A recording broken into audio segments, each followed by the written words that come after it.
శీతాకాలం వచ్చిందంటే చాలు ఫ్రూట్స్ మీద గానీ, కూరగాయల మీద గానీ చిన్న చిన్న పురుగులు లాంటివి నల్లగా ఉంటాయి కదా! అవైతే వాలుతూ ఉంటాయి. అవే ఫ్రూట్ ఫ్లైస్.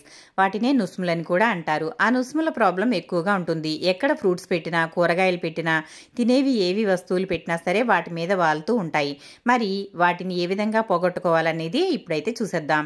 ఇదిగోండి, నేనైతే ఈ విధంగా ఒక డిస్పోజల్ గ్లాస్ అయితే తీసుకున్నాను. ఆ తర్వాత అందులో కొంచెం వెనిగర్ వేసుకోవాలి. వైట్ వెనిగర్ వేస్తున్నాను. ఆ తర్వాత కొంచెం వాటర్ వేసుకోవాలి.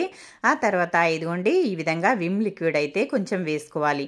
ఇదంతా కూడా బాగా కలిపేసిన తర్వాత దీంట్లో ఏవైనా కానీ ఫ్రూట్స్ అనేవి ముక్కలుగా కట్ చేసి వేసుకోవాలి. ఒకవేళ ఫ్రూట్స్ ఇవేమి లేకపోతే అరటికాయ తొక్కలకైతే చాలా బాగా ఈ ఫ్రూట్ ఫ్లైస్ అనేవి ఆకర్షించబడతాయి కాబట్టి వాటిని వేసుకున్నా కూడా ఈ విధంగా చక్కగా ఫ్రూట్ ఫ్లైస్ అయితే ఇందులోకి వెళ్ళిపోయి మళ్ళీ బయటకు అయితే రావు. ఆ తర్వాత ఇదిగోండి ఫ్రూట్స్ అయితే నేను ఇక్కడ పపాయ అలాగే వాటి తొక్కలు వేసేసాను.